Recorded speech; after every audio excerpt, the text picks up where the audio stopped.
there and welcome to your Tuesday Blues. In this lesson we're going to continue building out that D country blues that we've been working on. And this is an open D tuning on the guitar, so things have definitely changed quite a bit as far as the chording and some finger picking that you can do. And I highly recommend you going back and checking out this entire series from front to back so that you can catch up to this. We've already covered the picking that happens over the D chord and the picking that's happened over the G chord. And today we're going to round this out by taking a look at the last 4 bars, which are taking place over the A chord for 2 bars and then the G chord, another G chord with a little variation for the final 2 bars. So let's get started by having a listen at these 4 bars played together. I'll play it up to speed and then I'll play it slowly for you. Here we go.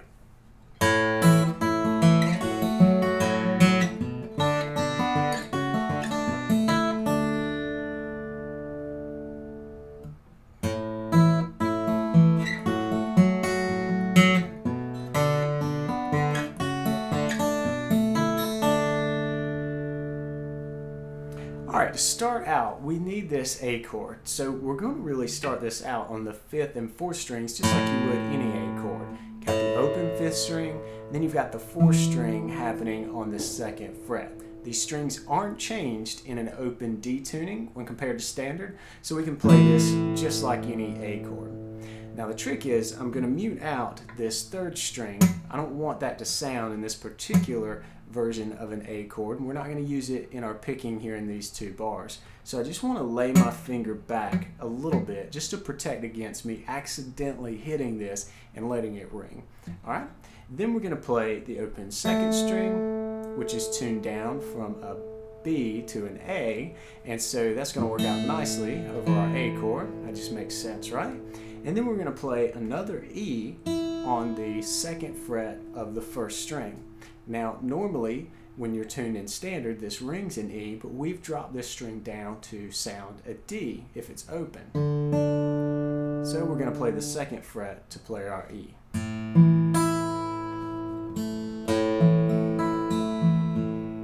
And there's our chord. So let's take a look at the picking that happens in the 1st bar. Alright, to start out with, we've got our open 5th string, and then we're going to pinch the 4th and the 1st, and that's on the 2nd beat, so we've got 1, 2. For the 3rd beat, we're going to pinch the 5th and the 1st strings, and then on the and of 3, we're going to hit the open 2nd string, and then finally, for our 4th beat, we're going to hit the bass. Now, bass is really just alternating here with your thumb. So we've got 1, 2, 3, and 4. Let me slow that down. We've got 1, 2, 3, and 4. 1, 2, 3, and 4. And then for the 2nd bar over the A chord, we're actually going to get out of this position and really just embellish this A by moving up a couple of frets. Now this isn't an A chord, but it's just a cool idea of moving the chord in this chord shape around a little bit, just to get you thinking, and really we're going to use this to our advantage and get the melody to do something pretty interesting here.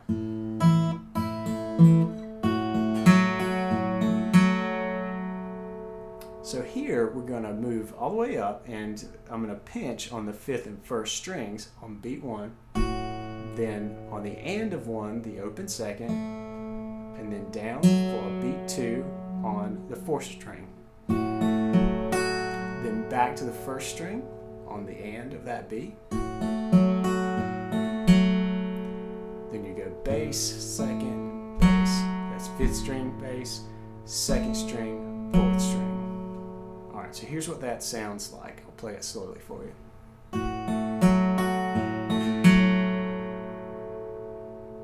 Alright, and let's put these 2 bars together.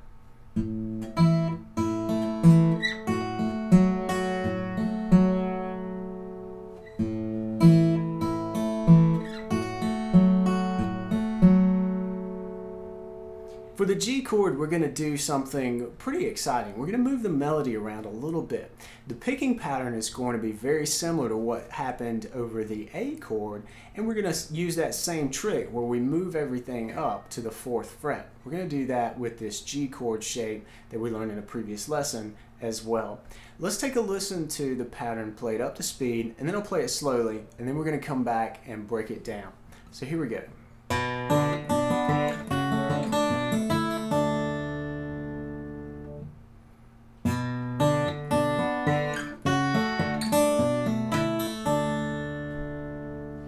Alright, so what happens for this final bar is we take our G chord and we really maintain this shape, or this main idea of the shape, and move it up 2 frets. But you're going to lift your ring finger off of the fretboard, move it off of that 2nd string 4th fret, and let's put it down on the 1st string 4th fret.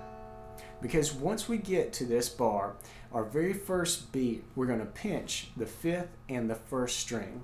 On the end of this beat, we're going to hit the open 2nd string, then our bass for beat 2 on the 4th string, and then you're going to pick up your 1st string note, and you're just going to play the open 1st string.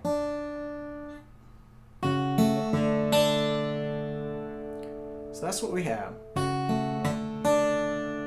Then you're going to move this back down to our 2nd fret position, and you're going to play the 2nd fret on the bass string, because we're back to our 5th string bass now, so we're going to pluck that. Then you'll hit the open 2nd string, and then you're going to pinch 4 and 1, but the 1st string is down at the 2nd fret now. And then finally, we can round this out. This is actually the last beat. You're going to hold this for a 1/4 beat. But then to give this some resolve, let's end it by playing the open 2 strings, string 6 and 1. So let's play that through, and you'll hear how that melody resolves itself back to the open Ds here.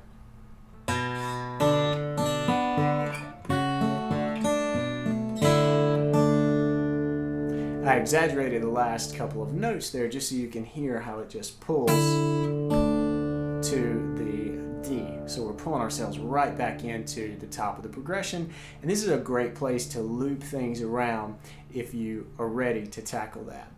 Let me put the entire piece together, the entire 12-bar piece, and I'll play it through slowly, and then I'll come back and play it up to speed. But this is the real cool moment. If you've worked through and you've got the A chord part and this final G chord part now you should have all the tools to put this together into a very cool country blues sounding 12-bar arrangement.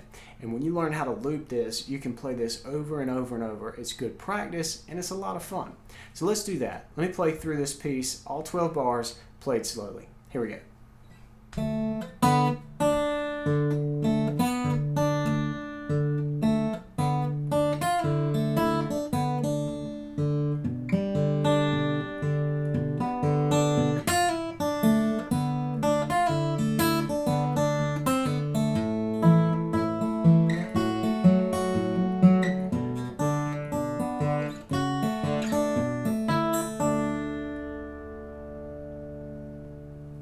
I hope you enjoy this country blues picking in open D. Now this tutorial is designed to get you familiar with the basics of where things are arranged around the neck. The chords are in different spots, and really how you put things together might seem a little bit different, but hopefully this 12-bar progression demystified some of that for you. Keep practicing and play on.